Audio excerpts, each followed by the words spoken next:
ప్రార్థన ప్రార్థన ప్రార్థన ప్రార్థన ద్వారా గొప్ప కార్యాలు జరుగుతాయి. రండి. అందరికి వందాలండి. ఫస్ట్ నా పేరు శాంతిరాజ్ అండి. ఇక్కడ అప్పాపురంలో స్పిన్నింగ్ మిల్లో పనిచేస్తూ ఉంటాం. మాకు ఇంతకు ముందు ఒక అబ్బాయి పుట్టి చనిపోయాడండి 1.5 yearకి. ఏ ఇబ్బంది అనేది తెలీదు. హాస్పిటల్లో పెట్టాం. 10 రోజులు ఉంచారు డాక్టర్లు. గుంటూరు రామకోట హాస్పిటల్లో చూశారు. కానీ 10 రోజులకి ఇంకా కిడ్నీ ప్రాబ్లం, హార్ట్ ప్రాబ్లం అని చెప్పి ఇంకా చనిపోతాడులే, ఇంకా మీరు ఖర్చు పెట్టిన ఉపయోగం లేదని ఆయన చెప్పేశారు ఫైనల్ చేసి. ఇంకా అలాగా 1.5 yearకి అబ్బాయి చనిపోయాడు. తర్వాత పార్వతి గారు కంపెనీకి వస్తూ ఉంటారు. ఇలాగ పాస్టర్ గారు చెప్పి తీసుకుని వచ్చారండి మాకు ఇక్కడికి. తీసుకుని వచ్చాక పాస్టర్ గారి దగ్గరికి వస్తూ ఉన్నాము, ప్రేయర్ చేస్తూ ఉన్నారు. తర్వాత మళ్ళీ ఒక బాబు పుట్టాడండి మాకు.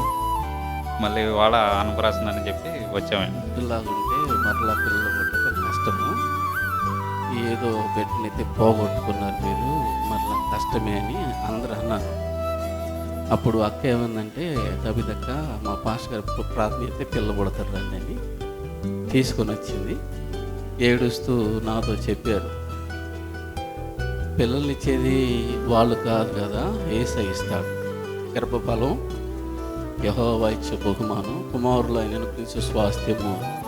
కాబట్టి యేసయ్య గర్భఫలం ఖచ్చితంగా ఇస్తాడు, ఏడమాకండి అని ప్రార్థన చేసాము. ఆ చెల్లి కోరుకుంది, మళ్ళీ మగబిడ్డే కావాలి. ఎవరు కావాలి? మగబిడ్డే కావాలి నాకు అని కోరుకుంది. మగబిడ్డే ఇవ్వాలని ప్రార్థన చేద్దాం. యేసయ్య మగబిడ్డనే ఇస్తాడని మగబిడ్డనే ఏమని ప్రార్థన చేసాము. యేసయ్య మగబిడ్డనే ఇచ్చాడు. స్తోత్రం చెప్పాల. చనిపోయిన పొట్టోడు కూడా ఇట్లానే ఉంటాడంట. మరలా ఇప్పుడు చనిపోయిన పొట్టోడు లాగానే మరొక పొట్టోడిని యేసయ్య ఇచ్చాడు. ఈ పొట్టోడికి నిండు నూరేళ్ళ యేసయ్యనామములో కలుగును గాక. నిండు నూరేళ్ళ ఆయుష్లో యేసయ్యనామని ఆరాధించుకుంటూ యేసునామములో వర్ధిల్లును గాక. ఆమేన్. యేసయ్యకే సమస్త ఘనత మహిమ ప్రభావాలు కలుగును గాక. యేసయ్య మన సహవాసంలో ఉన్నాడు కాబట్టి మనుషులకు అసాధ్యమైనవి సాధ్యం చేస్తూ ముందుకు నడిపిస్తూ ఉన్నాడు. నీ వాక్యములు నా జిహ్వకు ఎంతో మధురములు, అవి నా నోటికి తేనె కంటే. అబ్బా, నీ వాక్యములు నా జిహ్వకు ఎంతో మధురములు, అవి నా నోటికి తేనె కంటే తీయనైనవి అని. యేసయ్య వాక్యం ఉంది కదా, ఆది కాండం నుంచి ప్రకటన గ్రంథం వరకు ఆయన మాట. వాక్యం అంటే ఆయన మాట ఉంది కదా, ఆ మాట అంట ఆ జిహ్వకు, దావీదు జిహ్వకు అంటే నాలుగు, రుచి చూసే నాలుగు మీకు తెలుసా? రుచి చూసి నాలుగు మీకు తెలుసా? మనిషికి 2 నాలుకలు ఉంటాయి. ఒకటి కనిపించే నాలుక, 2 కనిపించే నాలుక. దాన్ని ఏమంటారు చెప్పండి? కొండ నాలుక అంటారు. ఏ నాలుక చెప్పండి? కొండ నాలుక అంటారు. ఈ నాలుకేమో మాట్లాడటానికి ఉపయోగపడిద్ది, కొండ నాలుకేమో రుచి చూడటానికి ఉపయోగపడిద్ది. చెప్పు, గట్టి ఇస్తావు చెప్పు. పెద్ద నాలుక కదా ఇది, మాట్లాడటానికి ఉపయోగపడిద్ది, తినటానికి ఉపయోగపడిద్ది. కొండ నాలుక ఉంది కదా, రుచి చూడటానికి ఉపయోగపడిద్ది. బంగారం తెలియదు, అందుకే నేను చెబుతున్నాను. ఇది తినటానికి మనం తినేటప్పుడు ఉప్పు సరిపోయింది సరిపోలేదు అనడానికి ఏం చేస్తారు? చప్పిడి చూస్తారు, చేతి మీద చూస్తారు కదా. ఆ నాలుకే, కొండ నాలుకే. ఉప్పు తక్కువైందా బాయ్, ఉప్పేయి కొద్దిగా. ఉప్పేసి ఉప్పేసి ఉప్పేసి ఉప్పేసి నిన్న గోరు చిక్కుళ్ళు ఉప్పు ఎక్కువైంది. నేను అన్నాను, ఏంది మా ఉప్పు ఎక్కువ వేసా అంటే, లోతరు వచ్చాడు, వేసాను, తిన్నాడు. ఎట్టుందరా అంటే తక్కువైంది అన్నాడు. మరలా వేసాను, సాల్ది అన్నాడు, మరలా వేసాను, ఒప్పుకుంది. ఏసు రక్తమే చేయం.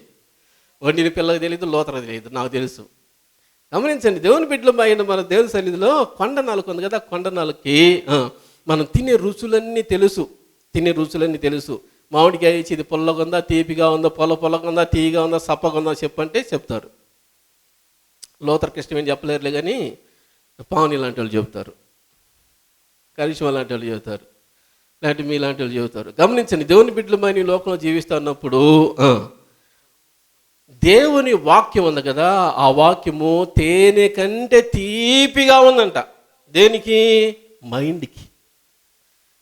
కొండ నాలుగు తేనె ఎంత తీపిగా ఉంటుందో నా మనసుకు అంత తీపిగా ఉంది నీ వాక్యం.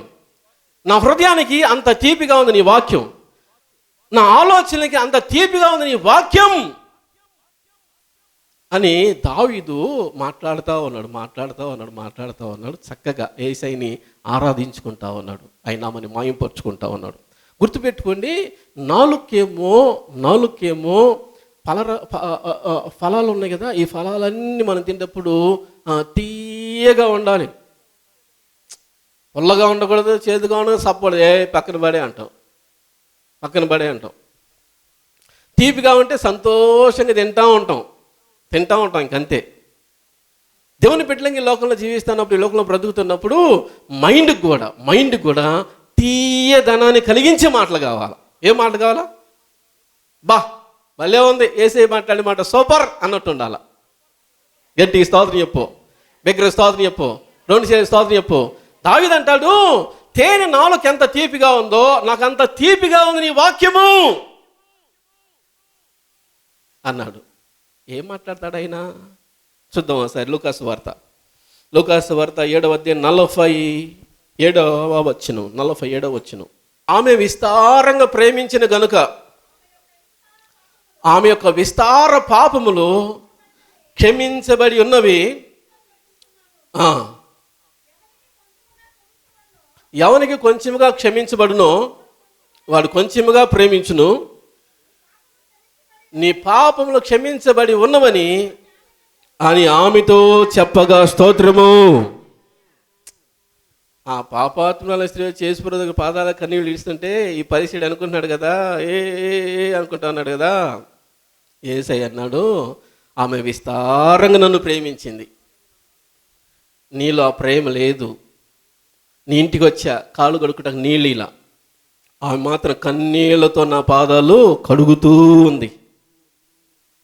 నీ ఇంటికి వచ్చా, అతిథిని ముద్దు పెట్టుకోవాలి, అది మర్యాద, అది గౌరవం, వాళ్ళలో ప్రేమను చూపించాలి. నువ్వు నన్ను ముద్దు పెట్టుకోవాలా, ఈమె నా పాదాలు ముద్దు పెట్టుకుంటా మానలేదు. నీ ఇంటికి వచ్చా, నా తలకు నూనె అంటలేదు, ఆమె జట మాంసి అత్తర బుడ్డి సంవత్సరం సంపాదన యేసూరు పాదాల మీద పోసింది. సంవత్సరం సంపాదన బుడ్డి పగలగొట్టి ఆయన పాదాల మీద అట్లా పోసి ఆమె ప్రేమనంతా అట్లా కుమ్మరించింది. అందుకే అన్నాడు, ఆమె విస్తారంగా పాపం చేసి నిజమే, అదే సమయం విస్తారంగా నన్ను ప్రేమించింది అనడానికి ఈ 3 రుజువులు. కాబట్టి ఆమె విస్తార పాపలు క్షమిస్తూ ఉన్నాను అన్నాడు. అమ్మా నీ పాపాలు క్షమించాను అన్నాడు ఆయన. ఈ మాట ఆమె మైండ్కి ఎలా ఉంటుంది? ఈ మాట ఆ మనసుకు ఎలా ఉంటుంది? ఈ మాట ఆమె ఆత్మ సంబంధమైన నాలుగుకు ఎంత రుచిగా ఉంటుంది? యేసుప్రభు పాపాలు క్షమించండి, పాపాలను తొలగించాడు. యేసుప్రభు పాపాలు క్షమించిన ఆ వ్యక్తి నీతిమంతులుగా మార్చబడింది. యేసుప్రభు పాపాలు క్షమించిన ఆ వ్యక్తి పరిశుద్ధురాలుగా మార్చబడింది. లోకం పరిశుద్ధుల్ని పాపాత్ములుగా మారిస్తే అది మారాగా మార్చబడిన జీవితం, అంటే తీయని జీవితాన్ని చేదుగా మారుస్తాయి లోకం. కానీ యేసు మాట చేదైన బ్రతుకులను తీయగా మారుస్తాయి. అందుకే దావీదు అన్నాడు, నీ వాక్కులు నా జీవకు ఎంతో మధురములు, అవి నా నోటికి తేనె కంటే తీపిగానున్నవి. ఏడ దొరుకుతుంది తీయని మాట? అమ్మా నీ పాపాలు క్షమించబడ్డాయి, తమ్ముడా నీ పాపాలు క్షమించబడ్డాయి, తండ్రి నీ పాపాలు క్షమించబడ్డాయి, సహోదరుడా నీ పాపాలు క్షమించబడ్డాయి, సహోదరుడా నీ పాపాలు క్షమించబడ్డాయి అని పాపంలో జీవించే వ్యక్తికి ఎక్కడ వస్తున్న మాట? ముద్రైతే వేయగలదు లోకం, చూసి చేదరించుకోగలదు లోకం, అంటరాని వ్యక్తిగా చూడగలదు లోకం. కానీ ఆ పాపాన్ని తొలగించగలదా? ఆ పాపాన్ని తొలగించి నీతిమంతుడిగా మార్చగలదా? ఆ పాపాన్ని తొలగించి నీతిమంతుడిగా మార్చి సమాజంలో గౌరవ మర్యాద విలువలు తీసుకొని రాగలదా? అందుకే దావీదు అన్నాడు, నీ మాట నాకు తేనె కంటే తీయగా ఉంది. ఎట్లా ఉంది చెప్పండి? తేనె కంటే తీయగా ఉంది. ఎంత తేనె తీసుకొచ్చి పెడితే ఆ పాపాత్మరాల స్త్రీకి సంతోషం వచ్చింది? ఒక కేజీ తేనె తీసుకొచ్చి ఈ కేజీ తేనె శుభ్రంగా తినేరా అని చెప్పి అన్నావు అనుకో, ఆమె ఏడుతానే ఉంటుంది. ఎందుకు ఏడుతున్నా, తేనె తెచ్చినాక తిను అన్నావు అనుకో, తేనె తింటే తీగనే ఉంటుందిలే, కానీ బ్రతుకులో వచ్చిన పాపం పోదు కదా, బ్రతుకులో వచ్చిన మచ్చ పోదు కదా, బ్రతుకులో వచ్చిన పాపాత్మురలైన స్త్రీని పేరు పోదు కదా అంటది. అందుకే తేనెలో ఉన్న మధురం కూడా ఆమె అనుభవించలేదు. కానీ యేసుప్రభు మాట అన్నాడు కదా, అమ్మా నీ పాపాలు క్షమించబడ్డా అన్నాడే, ఆ మాట తేనెలో లేని మధురాన్ని తీసుకొని పెట్టింది, తేనెలో లేని తీపిదనాన్ని తీసుకొచ్చి పెట్టింది, తేనెలో లేని గొప్ప జీవితాన్ని యేసు మాట ఆ స్త్రీకి తీసుకొచ్చి ఇస్తే, యేసు మాట హృదయంలోనికి వస్తే చాలు బ్రతికే మారిపోయింది. అందుకే దావీదు అన్నాడు, తేనె నోటికి ఎంత తీపో నా నోటికి నీ మాట అంత తీయగా ఉందయ్యా. బ్రతుకులున్న ఆ చేదంతను తొలగించి, బ్రతుకులున్న నిన్నంతను తొలగించి, బ్రతుకులున్న అవమానం అంతా తొలగించి, బ్రతుకులున్న ఆ పాపం అంతా తొలగించి, పరిశుద్ధురాలుగా నీతిమంతుడుగా చేసి నా కూతురు ఈ రోజు నుంచి అంటాడు ఆయన. గట్టిగా స్తోత్రం చెప్పు. ఆ రోజు నుంచి ఆమె యేసై కూతురు అయిపోయింది. ఎవరు కూతురు? ఒకప్పుడే సాతాను కూతురు, ఇప్పుడు యేసు కూతురు అయిపోయింది. ఒకప్పుడే లోకంలో ఉన్న బిడ్డ లోక బిడ్డ, ఇప్పుడేమో సంఘంలో ఉన్న దేవుని పిల్ల ఒక బిడ్డ అయిపోయింది. ఒకప్పుడు నరక పాత్రాలు, ఇప్పుడు పరలోక రాజ్యం ఉండే భాగ్యాన్ని సంపాదించుకుంది. ఎక్కడి నుంచి వచ్చింది ధన్యకరమైన జీవితము? యేసు మాటలో నుంచి. ఎక్కడి నుంచి? అందుకే యేసు మాట ఎక్కడుందంటే మన హృదయంలో ఉండాలి. ఎప్పుడు ఎక్కడుండాలా? ఉందా హృదయంలో?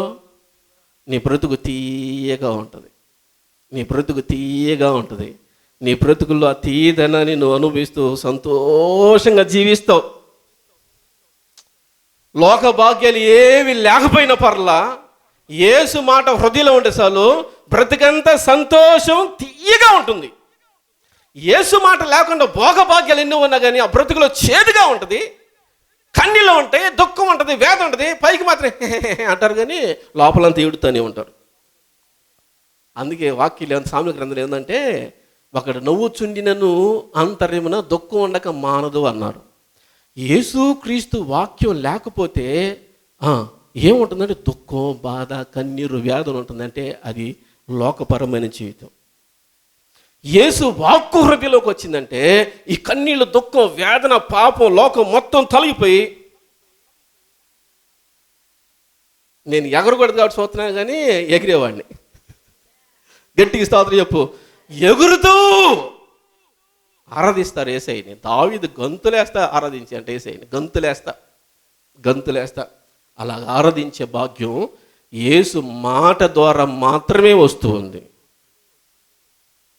పాపం అనే తీపి బ్రతుకును పాడు చేసి పాపాత్మురాలైన స్త్రీ అంటే యేసు నోటి మాట పాడైన బ్రతుకును బాగు చేసి రోజులో ఉల్లాసము, సంతోషము, తన జీవితం తనకు ఆనందంగా ఉండే భాగ్యాన్ని కలిగించాడు. అందుకే యేసును ప్రేమించు. అందుకే యేసయ్య తెలిసిన ఈమె విస్తారంగా నన్ను ప్రేమించింది అన్నాడు ఆయన. చెప్పండి, ఎట్లా ప్రేమించిందంట? విస్తారంగా ప్రేమించింది కానీ ఈమె విస్తార పాపాలు క్షమిస్తూ ఉన్నాను అన్నాడు ఆయన. విస్తారంగా ప్రేమించింది. ఆ లోకం పాపం చేసి మలినం తెచ్చిందే, ఆ మలినం అంతా కన్నీళ్లతో ఆయన పాదాల దగ్గర ఒప్పుకుంటుంది. క్షమించయ్యా నన్ను, క్షమించు. నువ్వు కావాలా, నువ్వు ఇచ్చే పరిశుద్ధమైన జీవితం కావాలా, నువ్వు కావాలా, నీ వాక్యం కావాలా, నువ్వు కావాలా, నీ సంఘం కావాలా, నువ్వు కావాలా, నీ రాజ్యం కావాలా, నువ్వు కావాలా. ఇంకా లోకంలో నాకు ఏది వద్దని యేసునట్లా ఆత్మలో కౌగిలించుకుంటే ఆయన ఆత్మలో ఆనందాన్ని కలిగించాడు. గట్టిగా స్తోత్రం చెప్పు, బిగ్గర స్తోత్రం చెప్పు.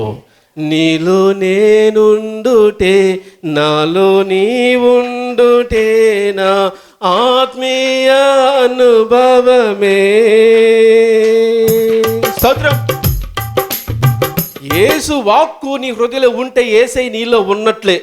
యేసు వాక్కు నీ మనసులో ఉంటే యేసై నీలో ఉన్నట్లే, యేసు వాక్కు నీ ఆత్మలో ఉంటే యేసు నీలో ఉన్నట్టే. యేసు వాక్కు లేకుండా జీవిస్తూ ఉండు, యేసు వాక్కు కలిగి జీవిస్తూ ఉండు. తేడా ఏంటంటే యేసు వాక్కు లేకుండా జీవించినందుకు ఏడుతూ ఉంటామే అని ఏడుతుంటామే.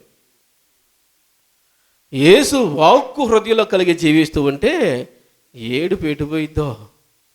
పాప కన్నీళ్ళు గిడిచింది కదా, పాపాత్మల స్త్రీ వచ్చి రత్నం అని పెట్టుకుంది, మనం రత్నం అని పెట్టుకుందాం. ఆ రత్నం వచ్చి యేసు ప్రభు దగ్గర కన్నీళ్ళు విడిస్తూ ప్రార్థిస్తుంది కదా, అమ్మా నీ పాపాలు క్షమించాను అన్న ఆ వాక్కు యేసు ప్రభు నోటి నుండి వచ్చి ఈ చెవిలోకి వెళ్ళి, ఈ చెవిలోంచి మైండ్లోనికి వచ్చి, మైండ్లోంచి హృదయంలోకి వచ్చి, ఆ హృదయంలో ఉన్న ఆ దుఃఖమంతా తొలగించి ఆనందంతో నింపడే జీవితం. మాయ్ మాయ్ మాయ్ ఏడుతా వచ్చాగా ఏందంత సంతోషంగా పోతున్నావు అని చెప్పంటే, యేసయ్య నా పాపాలు క్షమించాడయ్యా అంటది. ఏంది అక్కడ ఉసూరుమంట నిరుత్సాహంగా ఉన్నా కదా, ఇప్పుడు ఉత్సాహంగా వెళ్తున్నావు అంటే, యేసయ్య నాతో మాట్లాడి నన్ను పరిశుద్ధురాలుగా చేశాడు అంటది. హలో, ఏడుతా ఉన్నా కదా నా సైతాన్ మాకుందని, ఏడుతా నాకు సైతాన్ మాకుందని. ఇప్పుడేంది అసలు అట్లా అంత సంతోషం ఎక్కడి నుంచి వచ్చింది? ఆయన నా కన్నీళ్లను ఆనంద బాష్పాలుగా మార్చిన దేవుడు. ఆయన బ్రతుకంతటోని చేదుని మారం తీసేసి ఏంది మధురంగా మార్చిన దేవుడు. ఎట్లా వచ్చింది ఈ జీవితం అంటే, ఆయన ఒక మాట మాట్లాడాడు, ఆ మాట నేను విన్నాను, నాలోనికి వచ్చి దుఃఖాన్ని తొలగించింది, వేదన తొలగించింది, ఆ బాధను తొలగించింది, పాపాన్ని తొలగించింది, ప్రశాంతత ఆనందాన్ని కలిగించింది. యేసయ్య మాట్లాడితే ఆ ఆనందమే వేరు. పాపి అయిన మనుషుడు ఇంకొక అతను ఉన్నాడు, మీకు చెప్తాను. అతని పేరు జక్కయ్య. చెప్పనేరు జక్కయ్య. ఆ జక్కయ్య పొన్ను అన్యాయంగా వసూలు చేశాడు కానీ పాపి అయిన మనుషుడు అన్న పేరు పెట్టింది లోకం. లోకం ఎంత మంచిదో చెప్పండి. మంచి పేర్లన్నీ తీసేసి చెడ్డ పేర్లు పెట్టేస్తూ ఉంటాయి. పాపి అయిన మనుషుడు అన్న పేరు ఇచ్చింది. పాపం హృదయంలో సంతోషం లేదు, ఆనందం లేదు, దుఃఖం, వేదన, కన్నీరు ఉన్నాయి జక్కయ్యకి కూడా. జక్కయ్య మేడి చెట్టు వింటే మేడి చెట్టు దగ్గరికి వచ్చి, జక్కయ్య నేడు నేను నీ ఇంట ఉండాలి, చెట్టు త్వరగా దిగంటే సంతోషంతో యేసయ్యని చేర్చుకున్నాడంట ఇంట్లోకి. యేసయ్య పలకరించాడు అంతే. జక్కయ్య నేను నీ ఇంట్లో ఉండాలన్నాడు అంతే. ఆ జక్కయ్య హృదయంలో ఉన్న దుఃఖం, వేదన, కష్టం, బాధ, కన్నీరన్నీ తొలగిపోయి సంతోషం వచ్చింది. జక్కయ్య దగ్గరికి వెళ్ళి ఏంది సంతోషంగా ఉన్నా అన్నావు అనుకో, యేసయ్య మా ఇంట్లో ఉన్నాడంట, ఆయన ఆ మాట చెప్పాడు అందుకే నాకు సంతోషంగా ఉందంటాడు. గట్టిగా స్తోత్రం చెప్పు. శుభార్త ఏం చెప్పానా? నీ హృదయ నిండా యేసు నివసించాలని కోరుకుంటా ఉన్నాడు, నీ మనసు నిండా యేసయ్య నివసించాలని కోరుకుంటా ఉన్నాడు, నీ దేహం నిండా యేసు నివసించాలని కోరుకుంటా ఉన్నాడు, నీ ఆత్మలో నిలువెల్లా యేసయ్య నివసించాలని కోరుకుంటా ఉన్నాడు. ఈ మధ్యాహ్న కాలంలో నీతో మాట్లాడుతూ ఉన్నాడు. దేవుని బిడ్డలు మైండ్ మనం దేవుని సన్నిధిలో ఆయన పలకరిస్తే చాలండి, దుఃఖం అంతా పోయిద్ది. ఆయన మాట్లాడితే చాలు, వేదన అంతా పోయిద్ది. ఆయన మాట్లాడితే చాలు, కన్నీళ్ళన్నీ ఆనంద బాష్పాలుగా మార్చబడి అస్సలు అస్సలు అస్సలు అస్సలు జీవితంలో మరి ఎన్నడూ ఏడకుండా ఉండే భాగ్యం దొరికింది. జీవితంలో మరి ఎప్పుడు ఏడం మనం, ఎప్పుడు ఏడం. కారణం ఏంటంటే యేసయ్య హృదయంలో ఉన్నాడు కదా, ఎప్పుడు సంతోషంగా ఉంటాం. అవును, దేవుని పిల్లంగి లోకంలో జీవిస్తూ ఉన్నప్పుడు యేసయ్య నీ హృదయంలో ఉండాలనుకుంటున్నాడు, నీ నిలువెల్లా నివసించాలనుకుంటున్నాడు. జక్కలాగా ఆహ్వానిస్తావా? రత్నం ఆహ్వానించినట్టు ఆహ్వానిస్తావా? యేసయ్య నీ నిలువెల్లా నివసిస్తాడు. ఆయన నీ నిలువెల్లా నివసిస్తాడు. అవును, లోకం మధురు లాంటి జీవితాన్ని, ఇదిగో నీకు తీపినిస్తారా అని జీవితం ఇదిగో ఇట్లా నాశనం చేస్తే, యేసయ్య తీపినిస్తానని ఏం చెప్పలా, నీ పాపాలు క్షమించన్నాడు. ఇంకంతే సంగతి. జీవితం అంతా తీయగా మార్చబడిపోయి. యేసయ్య ఎంత మంచోడో, యేసయ్య ఎంత మంచోడో. లోకం ఎంత చెడిపోయిందో, లోకం ఎంత చెడిపోయిందో, మంచి రత్న లాంటి స్త్రీని నాశనం చేసింది. నీ జీవితం, నా జీవితం రత్న లాంటి జీవితాన్ని నాశనం చేసేది లోకం. తీయగున్న బ్రతుకులను నాశనం చేసి ఎప్పుడు ఏడిచే స్థితిలో తీసుకెళ్ళి చిచి అనేది లోకం. ఆ చేదైన జీవితంలోకి వెళ్ళి ఏడుస్తూ పాడైపోయింది, ప్రభా నా బ్రతుకు నాశనం అయిపోయింది అని కనికరించవని ఆయన పాదలు పట్టుకుంటే, అమ్మా నీ పాపాల్లో క్షమించాను అని ఒక్క మాటతోటి ఆ చేదంతా తొలగించి, ఆ మురికంతా తొలగించి, ఆ చెడ్డ పేరంతా తొలగించి, పరిశుద్ధురాలు నీతిమంతుడు నా కూతురు అని చెప్పాడు ఆయన. నా కూతురు అని చెప్పాడు. జక్కయ్యని నా కుమారుడు అని చెప్పాడు ఆయన. ఆయన మాటే. అందుకే దావీదు అన్నాడు, నీ మాట నా నోటికి తేనె కంటే తీయగా ఉందయ్యా. ఆ రత్నం అడిగితే ఏం చెప్పిద్దు మరి, ఆయన మాట నీకు ఎట్టా ఉంది అని. జక్కిని అడిగితే ఏం చెబుతాడో, ప్రభు పిల్లంగి లోకంలో జీవిస్తూ ఉన్నప్పుడు యేసయ్య మారాలాంటి చేదైన జీవితాన్ని మధురంగా మార్చే దేవుడు ఆయన. అది ఇవ్వటానికి మొక్కను ఉమ్మించుకున్నాడు. 39 కొడ దెబ్బలు దేహం అంతా బద్దలుగా చీల్చబడ్డాయి. ప్రక్కల్లో బల్లెపోటు పొడిస్తే గుండె చీల్చబడి రక్తము నీరు వచ్చింది. తలకు ముళ్ళు కిరీటం 3 అంగుళాల ముళ్ళు తలలోకి వెళ్ళిపోయినాయి. అల్లాడిపోయిన పరిస్థితి, మెదడులోకి వెళ్ళిపోయి ఘోరమైన శిలువ మరణం పొందాడు. అది నీది నాదే. ప్రార్థన చేసుకుందాం. తల్ల వంచని కళ్ళు మూయని ప్రార్థన చేసుకుందాం. ప్రభుకు అప్పగించుకుందాం. ప్రభా, మీరు మాతో మాట్లాడారు. మీరు ఎంత మంచి దేవుడయ్యా. లోకంలో ఉన్న తీయగున్న జీవితాన్ని నాశనం చేసి పాడు చేసి చేదైన జీవితాన్ని ఇస్తే, నీ మాట ఆ చేదైన జీవితాన్ని తీయగా మార్చి మధురంగా మార్చి దుఃఖాన్ని ఉల్లాస వస్త్రంగా చేసి కన్నీళ్లను ఆనంద బాష్పాలుగా మార్చి పాపానంతను తొలగించి పరిశుద్ధులుగా చేసి నీ కుమారుడుగా కుమార్తెగా ఆశీర్వదించే మాట నీ మాట. ఆ మాటే జక్కయ్యని నీతిమంతుడిగా మార్చింది. ఆ మాటే వజ్రం రత్నం లాంటి తల్లిని పరిశుద్ధురాలుగా నీతిమంతుడిగా చేసి ఆ పాపాన్ని అంతను తొలగించింది. యేసయ్యా, నీ వాక్కులతో నా హృదయాన్ని నింపు. యేసయ్యా, మీరు నాలో నివసించండి. నాలో నివసిస్తూ నేను నీలా జీవించే భాగ్యాన్ని ఇవ్వు. నీ మాట ఎంత తీపిగా ఉంది ప్రభువా, నీ మాట ఎంత తీపిగా ఉంది. అమ్మా, నీ పాపాలు క్షమించాను. ఎంత తీయగా ఉందో ఆ మాట ఆ తల్లికి. అవును ప్రభువా. జక్కయ్య, నేడు నేను నీ ఇంట ఉండాలి. ఎంత తీయగా ఉందో ఆ మాట. జక్కయ్యకి సంతోషం వచ్చింది. సంతోషత నేను చేర్చుకున్నారయ్యా. అయ్యా, వీళ్ళందరి హృదయాల్లో నీ వాక్కులతో నింపండి. బిడ్డలందరూ నిలువెల్లా ఈ బిడ్డల్లోనికి వచ్చి మీరు నివసించండి. యేసయ్యా, నన్ను క్షమించు అన్న ప్రతి బిడ్డను ప్రభా మీరు క్షమించండి. నీ రక్తంతో కడిగి పరిశుద్ధపరచని, పవిత్రపరచని, పాపమంతని తొలగించండి. మీ పరిశుద్ధమైన జీవితం వారికి దయచేయండి. మీరు వారిలో నివసించి మీలో ఉన్న ఆనందం, మీలో ఉన్న సంతోషం, మీలో ఉన్న ఉత్సాహం, మీలో ఉన్న ఉల్లాసం, మీలో ఉన్న శ్రేష్టమైన పరిశుద్ధతోటి బిడ్డలందరూ నింపి ఎల్లప్పుడూ సంతోషంగా జీవించే భాగ్యం, ఎల్లప్పుడూ ఉత్సాహంగా జీవించే భాగ్యం, ఎల్లప్పుడూ ఆనందంతో గంతులు వేస్తూ జీవించే భాగ్యం బిడ్డలందరికీ మీరు అనుగ్రహించండి. వారిలో మీరు నివసించండి. వారిలో మీరు నివసిస్తూ నడిపించమని, మీరే మహిమ పొందమని, కనికరం చూపమని యేసయ్య నామములో ప్రార్థన చేయించున్నాను తండ్రి.